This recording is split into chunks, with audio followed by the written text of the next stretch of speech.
নাহমাদুহু ওয়া নুসাল্লি আলা রাসূলিহিল কারীম, আম্মা বাদ। সুপ্রিয় দেশবাসী, আপনারা সকলেই লক্ষ্য করছেন, আলহামদুলিল্লাহ আল্লাহ তাআলার রহমতে আমরা নতুন একটি প্রজন্ম, নতুন একটি সংস্কার দেখতে পাচ্ছি, যার বাস্তব নিদর্শন আজ স্কুল কলেজের স্টুডেন্টদের সঙ্গে মাদ্রাসার স্টুডেন্টরাও কোনো অংশে পিছিয়ে নেই। সর্বত্র সর্বস্থানে আমরা দেখতে পাচ্ছি যে মাদ্রাসার স্টুডেন্টরা ট্রাফিকের দায়িত্ব পালন করছে, যা বাংলাদেশে একটা গুরুত্বপূর্ণ একটি দায়িত্ব।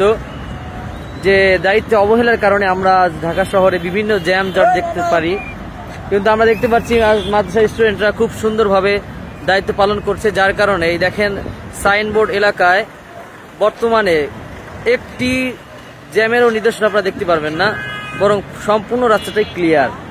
কোনো প্রকার যানজট, কোনো প্রকার ফুট ওভারব্রিজ পার না হয়ে রোড দিয়ে পার হওয়া, এই ধরনের কোনো কাজ জনগণ করতে পারছেন। আলহামদুলিল্লাহ, আমরা চাই এভাবেই দেশের সংস্কারগুলো সুন্দরভাবে এগিয়ে যাক, যার বাস্তব নিদর্শন বাংলাবাসী দেখতে পারবে ইনশাআল্লাহ।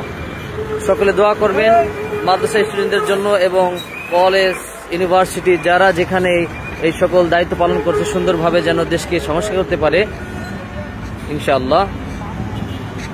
আল্লাহ হাফেজ। আসসালামু আলাইকুম ওয়া রাহমাতুল্লাহ।